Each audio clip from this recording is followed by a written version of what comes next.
नमस्कार दोस्तों, मैं Deepak Verma, assistant professor history and also NET JRF qualified. हम नेट के इम्पोर्टेंट टॉपिक्स पे एक लेक्चर सीरीज शुरू कर रहे हैं और ये नेट के सिलेबस और हमारे एक्सपीरियंस के बेसिस पे डिपेंड है कि ये कैसे यहाँ से क्वेश्चन आते हैं। और बहुत इम्पोर्टेंट टॉपिक हम आपके सामने लेके आए हैं, उस पर चर्चा करेंगे। हमारा आज का टॉपिक है रुद्रदामन का जूनागढ़ अभिलेख। ये अभिलेख अभी संग्रहालय में सुरक्षित है। संस्कृत भाषा का ये अभिलेख है और ये अभिलेख जो है गुजरात के गिरनार पर्वत के पास से प्राप्त किया गया है। और इस अभिलेख में एक झील, सुदर्शन झील के बारे में हमको विस्तृत वर्णन मिलेगा, जिसमें हम देखेंगे 3 वंश के शासकों की जानकारी मिलेगी। तो ये हमने एक लोकेशन दिखाने का कोशिश किया है मैप में भारत के, ये एग्जैक्ट रुद्रदामन इंस्क्रिप्ट रॉक। तो एक परिचय की हम अगर स्टार्ट करें तो भारत में मौर्य साम्राज्य, जिसके संस्थापक चंद्रगुप्त मौर्य थे, फिर बिंदुसार हुए, फिर अशोक, एक विशाल साम्राज्य का इन्होंने स्थापना किया। लेकिन जब मौर्य साम्राज्य का विघटन हुआ तो भारत में एक नई शक्तियों का आगमन हुआ। पश्चिमोत्तर साइड से कुछ नई शक्ति आई जिसको हम विदेशी वंश के रूप में जानते हैं, और भारत में ही कुछ नए वंशों का उदय हुआ जो देशी वंश है। तो देशी वंश में है शुंग, कर्ण, सातवाहन व चेदी। ये शुंग, कर्ण व सातवाहन तीनों वैदिक धर्म के अनुयायी के रूप में जाने जाते हैं। और विदेशी वंश जो आए उसमें इंडो ग्रीक, पहलव, शक और कुषाण। क्रम याद रखिएगा, कई परीक्षाओं में डायरेक्ट क्वेश्चन बनता है इनका क्या क्रम है। और मैं जितने भी स्लाइड्स अभी के डेट में या बाद में जो भी लाऊंगा उसमें मैं क्रम जो एक्चुअल इंस्क्रिप्ट में रहेगा वैसे ही मैं प्रेजेंट करने का कोशिश में रहेगा। तो ये क्रम याद रखिएगा। तो ये जो वंश है, छोटे छोटे एरिया में ये लोग रूल करते थे और ये एक दूसरे के प्रतिस्पर्धी थे। ये लड़ाई तो करते ही थे, लेकिन विजय के बाद शिलालेखों के माध्यम से ये अपने उपलब्धियों, अपने कार्यों और अपने गरिमा को बढ़ाने के लिए ये शिलालेख में उसकी श्रेष्ठता को दावा करते थे। इस प्रशस्ति जो लिखी गई है रुद्रदामन की जूनागढ़ प्रशस्ति, या नासिक गुहा लेख मिलेगा एक, तो वो जो है ये चट्टान या पत्थर के टुकड़ों पे लिखे। जैसे अभिलेख के बारे में हम जानते हैं कि अभिलेख क्या है, तो अभिलेख किसी ठोस सतह पे लिखी जाती है बेसिकली, वो चाहे चट्टान हो या ताम्रपत्र हो, तो ये अभिलेखों की श्रेणी में आती है। और प्रशस्ति क्या है? प्रशस्ति में शासक के उपलब्धियों का और उनके व्यक्तिगत विशेषताओं का वर्णन होता है निसंदेह। साथ ही उस काल की आर्थिक, सांस्कृतिक और सामाजिक परिवेश की जानकारी भी मिलती है। तो एक इतिहास का एक बहुत महत्वपूर्ण स्रोत होता है अभिलेख। साहित्यिक स्रोतों से भी ज्यादा इंपॉर्टेंट माना जाता है और ज्यादा प्रामाणिक माना जाता है अभिलेख। इस काल में मौर्योत्तर काल में 3 प्रशस्तियां प्रमुख रही है।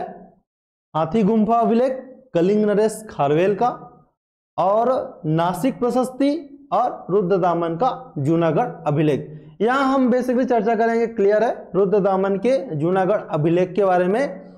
जो एक शक शासक था, शक, भारत में जब शकों का आगमन हुआ तो सबसे पहले तक्षशिला उनका केंद्र था, उसके बाद मथुरा उनका केंद्र हुआ, और पश्चिम में 2 शक वंश थे जिसको क्षहरात्र वंश कहते हैं, एक महाराष्ट्र के और दूसरा अवंती के। ये अवंती के वंश थे, इसको कार्दमक वंश भी कहा जाता है। और इस वंश के संस्थापक थे चष्टन, इसलिए इस वंश को चष्टन वंश के नाम से भी जाना जाता है। और इस रुद्रदामन के जो राजधानी था वो था उज्जैनी, आज की डेट में उज्जैन। इस अभिलेख में हम देखेंगे कि उस समय की ऐतिहासिक जानकारी मिलेगा, उपाधि, राजनीतिक विवरण, आर्थिक विवरण भी मिलेगा। एक बहुत कम अभिलेखों में हम देखेंगे कि आर्थिक विशेषताओं के बारे में हमको जानकारी प्राप्त होगी। वंशावली देख लेते हैं। रुद्रदामन के पूर्वज में सबसे पहले थे चष्टन, उसके पिता थे जयदामन और रुद्रदामन। तो एक हमको ये इंडिकेशन मिलता है कि चष्टन, अंधोलेख में एक जानकारी मिलता है कि चष्टन रुद्रदामन के साथ में भी शासन किया था। तो शाह शासन की एक हमको यहाँ से जानकारी मिलती है। और उपाधि के बारे में जब बात करेंगे तो इनकी उपाधि बेसिकली रही महाक्षत्रप की। चष्टन और रुद्रदामन दोनों महाक्षत्रप की उपाधि धारण करते थे और जयदामन की उपाधि थी क्षत्रप। तो ये इंडिकेशन है कि पिता के बाद पुत्र, पहले महाक्षत्रप, फिर क्षत्रप, फिर महाक्षत्रप, फिर क्षत्रप, एक ऐसा भी क्रम हो सकता है, या इन्होंने अपने लेखों के माध्यम से स्वयं को प्रभुत्वशाली बताने का प्रयास किया है। नेक्स्ट, ये जो अभिलेख है ये एग्जैक्टली है वर्तमान गुजरात के निकट जूनागढ़। हाँ, ये वही जूनागढ़ है जो रियासतों के विलीनीकरण के समय में यहाँ एक विशेष प्रोसेस था, जूनागढ़, कश्मीर और हैदराबाद। तो इसमें हम देखते हैं कि ये गिरनार पहाड़ी से मिला है और इसकी खोज 1832 में जेम्स प्रिंसेप द्वारा किया गया है। और ये वही जेम्स प्रिंसेप है जिन्होंने अशोक के अभिलेखों को भी खोज निकाला है काफी सारा। इस अभिलेख की भाषा, किसी भी अभिलेख में भाषा बहुत इंपॉर्टेंट होता है कि कौन से भाषा में है, कौन सी लिपि है, किस प्रकार की शैली है। तो इस अभिलेख की भाषा है संस्कृत, और अच्छी संस्कृत, विशुद्ध संस्कृत में ये एक प्राचीनतम अभिलेखों में से एक है। और इस अभिलेख की भाषा लिपि है ब्राह्मी, और ये अभिलेख लिखा है गया है चंपू शैली में, यानी कि इसके कुछ लाइनें गद्यात्मक है और कुछ पद्यात्मक। अगर हम उसके डेट्स की समय की बात करें, अभिलेख कब लिखा गया है, तो जो हम भारतीय इतिहास में जो प्रमुख अभिलेख पढ़ते हैं ना, रुद्रदामन का जूनागढ़ अभिलेख, प्रयाग प्रशस्ति, हाथी गुम्फा अभिलेख और मंदसौर अभिलेख, ऐहोल प्रशस्ति, तो इन अभिलेखों में आप ध्यान दीजिएगा उसका डेट बहुत इंपॉर्टेंट है। इतिहास के निर्माण में डेट काफी इंपॉर्टेंट होता है। तो बहुत कम अभिलेख है जहां पे हमको वहां पे समय अंकित मिलेगा, और ये शक संवत 72 उस पे एग्जैक्ट अंकित है। ये हम तो डेट निकालते हैं कि 150 ईस्वी है, लेकिन उस पे अंकित है शक संवत 72।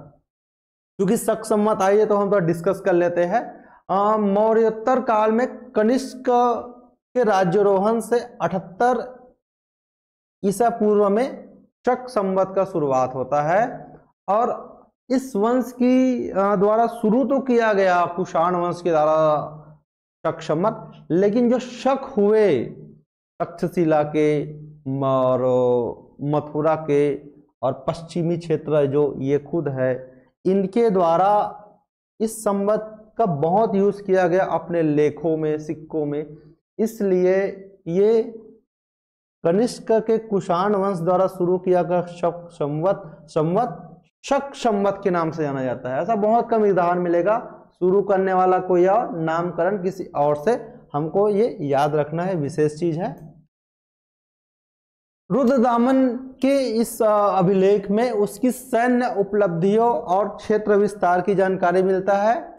रुद्रदामन के बारे में कहा गया है कि ये अभिलेख, ये जो रुद्रदामन है, जब उनके पिता के बाद सभी वर्ण के लोगों ने, हम जानते हैं कि उत्तर वैदिक काल से वर्ण अवस्था काफी मजबूत पकड़ बना ली थी अपने, और वर्ण के आधार पे उनका धार्मिक जीवन, सामाजिक जीवन, पदों का भी वर्गीकरण होता था। तो ये हमको जरूर ध्यान रखना है कि वर्ण अवस्था से काफी चीजें कंट्रोल होना शुरू हो गई थी। तो इन्होंने कहा है कि सभी वर्ण के लोगों ने उनको अपना रक्षक मीन्स शासक चुना, यानी कि इनका जो चयन था वो निर्विवाद है। तो हम इतिहास पढ़ते हुए ऐसे चीजों पे अपना एक समझ विकसित करेंगे कि चयन प्रक्रिया क्या है किस काल में। तो ये वर्णन है। उसके बाद उन्होंने स्वयं महाक्षत्रप की उपाधि धारण की। प्राचीन भारतीय इतिहास में या मध्यकाल में भी उपाधियों का एक महत्वपूर्ण स्थान रहता है। उपाधि के माध्यम से शासक अपने को प्रभुत्वशाली दिखाना चाहते थे, और ये उपाधि धारण करने का सिलसिला हम देखते हैं कुषाण काल से ज्यादा बढ़ा। कुषाण शासक देवपुत्र, शाहानुशाही, महाराजाधिराज जैसे उपाधि धारण किए। तो इन्होंने ऐसी एक बड़ी उपाधि धारण करने का संकेत मिलता है महाक्षत्रप की, और वो अपने पराक्रम के बल पर उन्होंने बहुत सारे विजय प्राप्त किया, जिसको हम देखेंगे और याद करने का भी कोशिश करेंगे। तो एक बार हम 150 ईस्वी का मैप देख लेते हैं कि उस समय के प्रमुख प्लेसेस क्या क्या थे। ये प्लेसेस हमको याद करने में काफी इजी आ जाएगा। तो ये कुषाण वंश का पुरुषपुर राजधानी था पहले, और उसके बाद मथुरा, दो राजधानी। यहाँ पे काशगर, यारकन, खोतान, तक्षशिला जहाँ के आचार्य थे चाणक्य, फिर शाकल और झेलम नदी, चिनाव, सतलज। यह पश्चिमी क्षत्रप है अवंती, ये जो रुद्रदामन वाले अवंती वंश अवंती क्षेत्र में। और ये सौराष्ट्र प्रांत जिसके बारे में हम बात कर रहे हैं। शूरपारक, ये अभी के डेट में बंबई, सूरत, सातवाहन कालीन एरिया, आंध्र सातवाहन नाम से जाने जाते थे वो। प्रयाग, बनारस, ताम्रलिप्ति एक प्राचीन इतिहास का महत्वपूर्ण बंदरगाह था वह पूर्वी भारत में। तो इन्होंने किनको किनको पराजित किया वो इस अभिलेख में अंकन इसका मिलता है। तो हम ये क्रम याद रखने की कोशिश करेंगे। जो नेट की तैयारी कर रहे होंगे, सेट की तैयारी कर रहे होंगे, ऐसी चीजें आपको अपर लेवल में ले जाएगी। ये चीजें हमको याद करेंगे तो हमारा एक एग्जाम निकालने की सिक्योरिटी बढ़ जाती है, क्योंकि एक दो ऐसे क्वेश्चन मिलेगा जो आपको आगे ले जाएगा।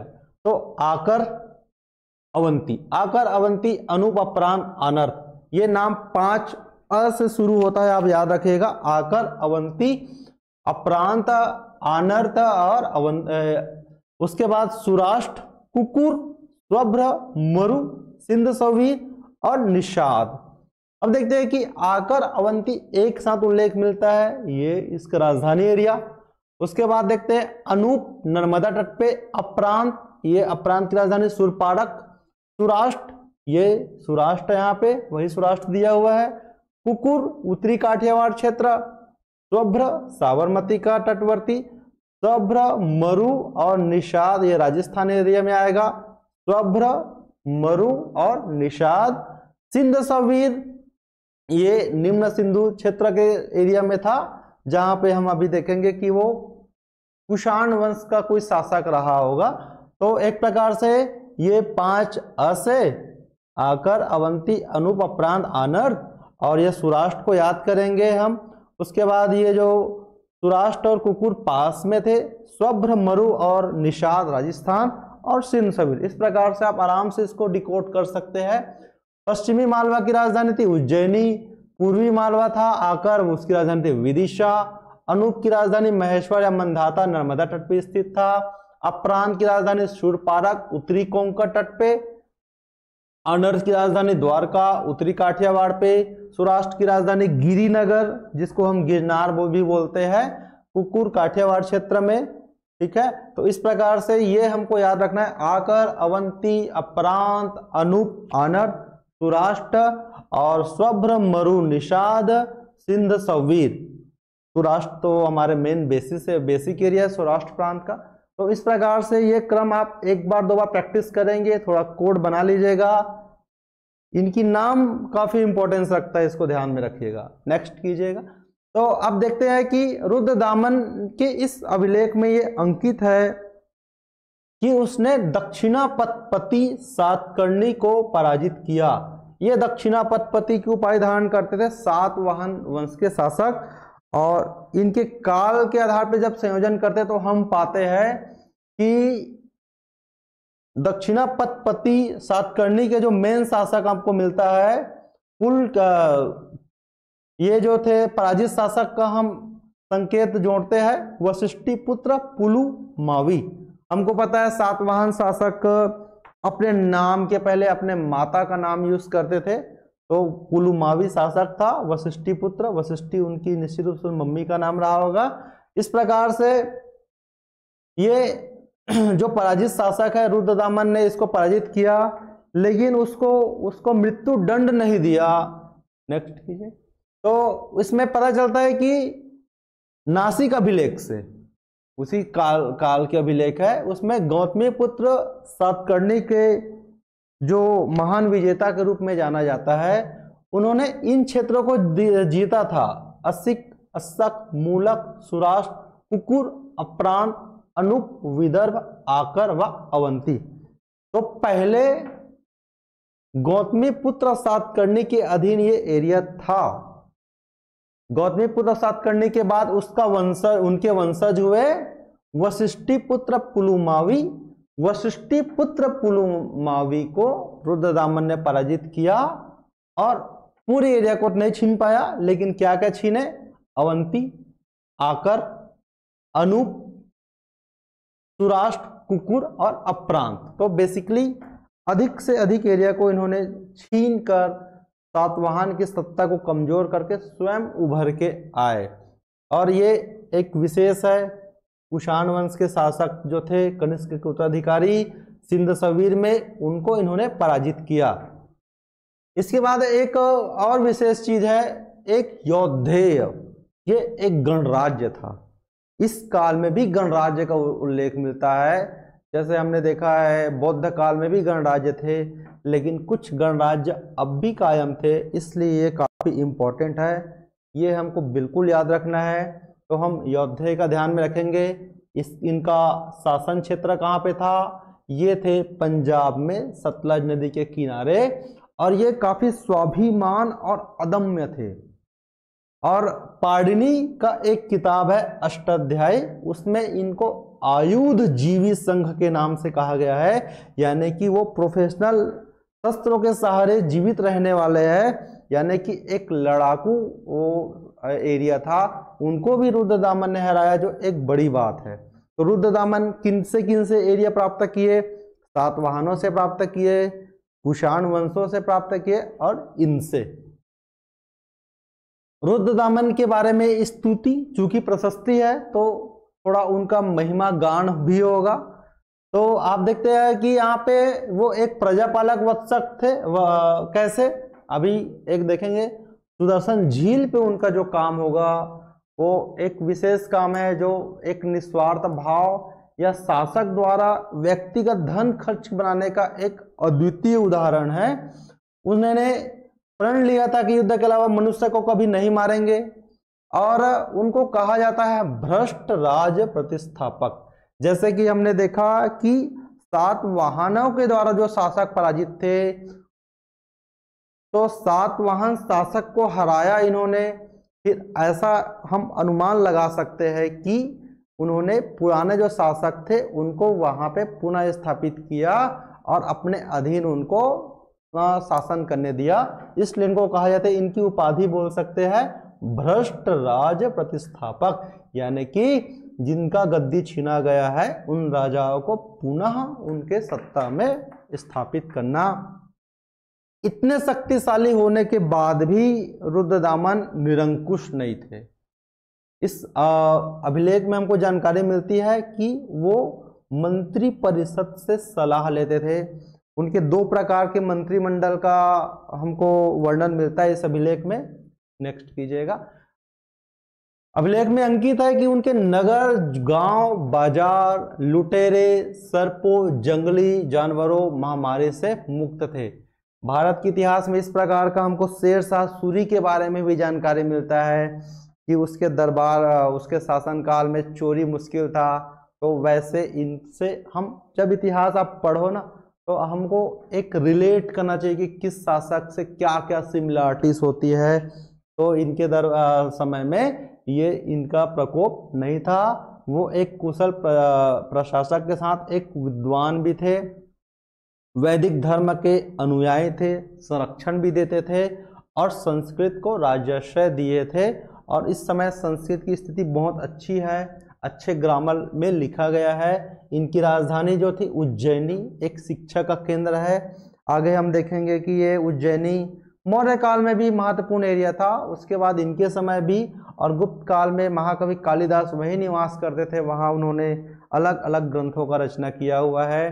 रुद्रदामन एक पंडित विशारद भी थे, व्याकरण, राजनीति और संगीत के तर्कशास्त्र में प्रवीण थे, यानी कि उनको एक बहुत ज्ञानवान शासक के रूप में यहाँ पे बताया गया है। और संगीत हम देखते हैं कि बाद में संगीत एक समुद्रगुप्त का वीणा वादन स्वर्ण सिक्का मिलता है, और ये है अकबर और औरंगजेब के बारे में, संगीत के बारे में कुछ वर्णन मिलता है।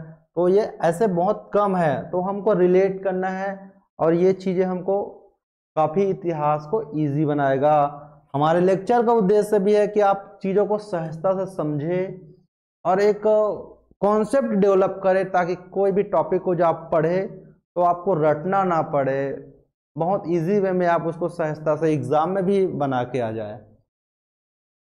इनकी बौद्धिक उपलब्धियों के अलावा वो सैन्य कार्यों में प्रशिक्षित थे, वो सेना का नेतृत्व स्वयं करते थे और सब लड़ाई लड़ने में वो सक्षम थे।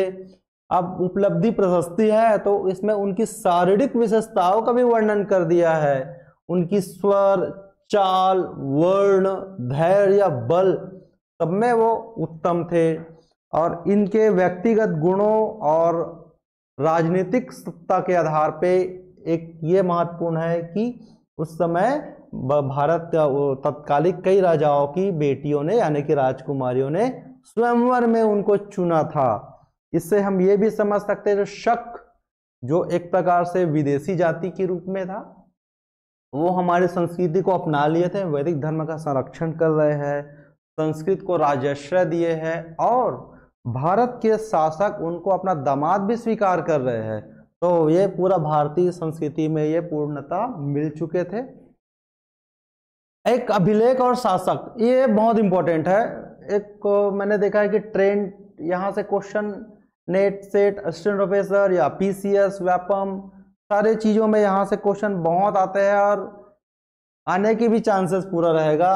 तो एक अशोक का साम्राज्य मैंने यहाँ पे दिखाने की कोशिश किया है, क्योंकि इस अभिलेख में अशोक का भी अंकन है। अशोक इस वंश, इस चट्टान पे जो ना 3 वंश के शासकों का वर्णन मिलता है। 3 वंश कौन कौन से? सबसे पहले क्रम से याद करेंगे, मौर्य, उसके बाद शक और गुप्त। 3 वंश के 4 शासकों की हमको जानकारी मिलेगी। 3 वंश हमने देखा, 4 शासक भी देखेंगे।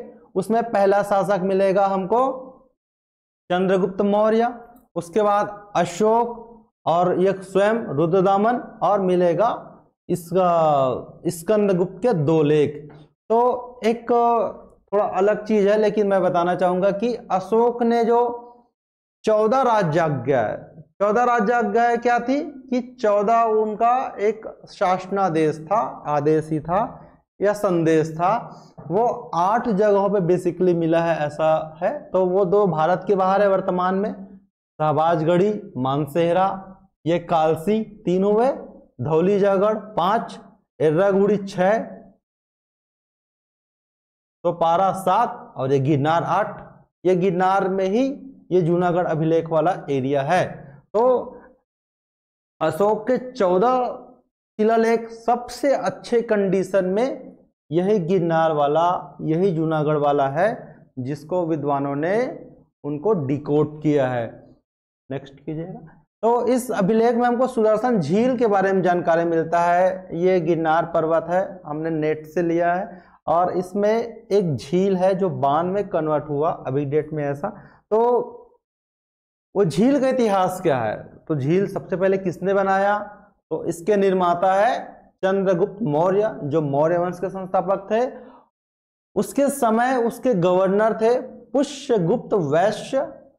उन्होंने उज्जयंत नाम से दिया गया उस समय गिरनार को। उज्जैन पर्वत से निकलने वाली नदियों सुवर्ण, सिक्ता और पलासिनी, इनको रोककर इन्होंने इस झील का निर्माण किया। यानी कि इस झील के निर्माता कौन हुए? अशोक। अशोक के प्रांतीय गवर्नर पुष्यगुप्त वैश्य। दूसरा, अशोक के बाद अशोक का पौत्र आया, चंद्रगुप्त मौर्य का उसका पौत्र अशोक। उसके काल में उस क्षेत्र का, क्योंकि गुप्त काल का एक्सपेंडेशन यहां तक था, उस दौर में इस क्षेत्र के जो राज्यपाल थे यवन तुषाश्व, तो उन्होंने इस झील पर बड़ा बांध बनाया और नहरें निकाला, यानी कि उसको और डेवलप किए। रुद्रदामन के शासन काल में शक संवत 150, शक संवत कितना होता है 72, यानी कि 150 ईस्वी में बहुत तूफान आया और ये झील बहुत क्षतिग्रस्त हुआ। ऐसा बोलते हैं 420, आप याद सकते हो 420 एक धारा इंपॉर्टेंट था पहले, 420 हाथ लंबी चौड़ी और 75 हाथ लंबी दरार पैदा हो गई। और ये जो झील जो था जिसका नाम था सुदर्शन, अब वो एक दूरदर्शन हो गया, मतलब उसकी स्थिति बहुत खराब हो गई थी। ऐसी स्थिति में लोग बहुत दुखी हुए। ये झील आजीविका का स्रोत हो गया था, उनका आधार था सिंचाई के लिए। तो मरम्मत के लिए लोगों ने आह्वान किया शासक का, रुद्रदामन तक वो बात पहुंची।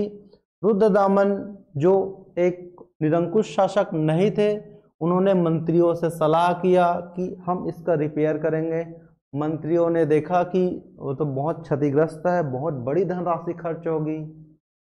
तो इसके बाद भी रुद्रदामन ने अपने व्यक्तिगत कोष से, विजेता तो थे, धन की कमी कहाँ होगी, तो इन्होंने इस झील का पुनर्निर्माण कराया और उसको 3 गुना ज्यादा मजबूत करा दिया पहले से ज्यादा। और ये काम किसके निगरानी में कराया? सुराष्ट्र और आनर्थ, इसके प्रांतीय गवर्नर थे सुविशाख, जो भी अपने कार्यों में दक्ष थे, उनसे उन्होंने इसके निर्माण कार्य को पूरा कराया। ठीक है। और इस झील के बारे में एक महत्वपूर्ण चीज है कि उन्होंने प्रजा से कोई कर नहीं लिया, अपने व्यक्तिगत खर्च, अपने धन का उन्होंने उपयोग किया, जो सोना, चांदी, हीरा और अन्य कीमती रत्नों से भरा हुआ था। और हमने बात किया था इस अभिलेख में कुछ आर्थिक जानकारियां प्राप्त होती है, तो ये एक इम्पॉर्टेंट है, कर व्यवस्था की इसमें जानकारी मिलती है। उस समय के सामान्य 3 कर थे जो वैदिक काल से चल रहा था। एक कर बलि, शुल्क और भाग। भाग लाइक एक प्रकार से उपज कर के रूप में, और शुल्क किसी उपभोग के बदले। तो 3 कर जो चलता था वो चल ही रहा था, बलि, शुल्क और भाग। लेकिन 3 कर विशेष स्थिति में लगाया जाता था, वो कर रुद्रदामन अपनी प्रजा से नहीं वसूलते थे। हमने बात किया वो प्रजा वत्सल थे, तो कर व्यवस्था के आधार पे भी वो हमको इंडिकेशन मिलता है। तो इन्होंने क्या क्या नहीं वसूला? कर, विष्टि और प्रणय। पहली बार विष्टि का एक अभिलेखी साक्ष्य मिला है। विष्टि मतलब बेगार, बेगार मीन्स जहां पे लोगों को बिना पारिश्रमिक के कार्य लिया जाता था। तो उन्होंने ऐसा कोई कार्य नहीं किया, सबको से कार्य लिया, अपने कोष से धन खर्च किए। एक प्रणय कर, ये कर मौर्य काल में बहुत इंपॉर्टेंट है, और मैंने जब भी एग्जाम दिया तो ये क्वेश्चन मैंने 2-3 एग्जाम में फेस किया था। प्रणय एक इमरजेंसी कर था, पुण्य कर या आपातकाल के रूप में। तो आप ये ध्यान रखिएगा, कर विष्टि प्रणय एक कोड है। कर विष्टि प्रणय नहीं लिया, और क्या क्या लेते थे? बलि, शुल्क और भाग। तो इस काल में हमको 6 करों के बारे में जानकारी मिलती है। अगर आपको नेट सेट या स्टेनोग्राफर क्रैक करना है तो ये कर भी आपको याद रखना पड़ेगा, क्योंकि यहां से क्वेश्चंस आते हैं और आएंगे ही। नेक्स्ट, तो इस अभिलेख में रुद्रदामन ने इतना बड़ा दान क्यों किया? तो उन्होंने ऐसा किया धर्म रक्षा के लिए, गाय और ब्राह्मणों के लाभ के लिए, साम्राज्य के संपन्नता के लिए। और उसके बाद एक और अंतिम इसमें शासक का नाम आता है गुप्त काल में, स्कंदगुप्त का। और स्कंदगुप्त के समय इस गिरनार के जो पूर्वपति थे वो थे चक्रपालित। उन्होंने इस झील के बांध का पुनर्निर्माण कराया। तो हम लोगों ने देखा यहाँ पे 4 शासक हो गए और उनका कार्य भी देख लिया। तो अब इस लेक्चर को सुनने के बाद आपके पास जो भी किताब है, अच्छा किताब रखेगा प्लीज, अच्छा किताब से पढ़िएगा, बहुत आसानी से सहजता से याद रहेगा। और उसके बाद ऑब्जेक्टिव जो भी बुक आपके पास होगा उस बुक से आप देखिएगा कि जो क्वेश्चन आए हैं और हमने जो पढ़ा है तो आपका प्रैक्टिस भी हो जाएगा। इस प्रकार से आप अपने तैयारी को एक अपर लेवल में ले जाएंगे और यही हमारे लेक्चर सीरीज का एक ध्येय है, नेट टॉपअप। Thank you.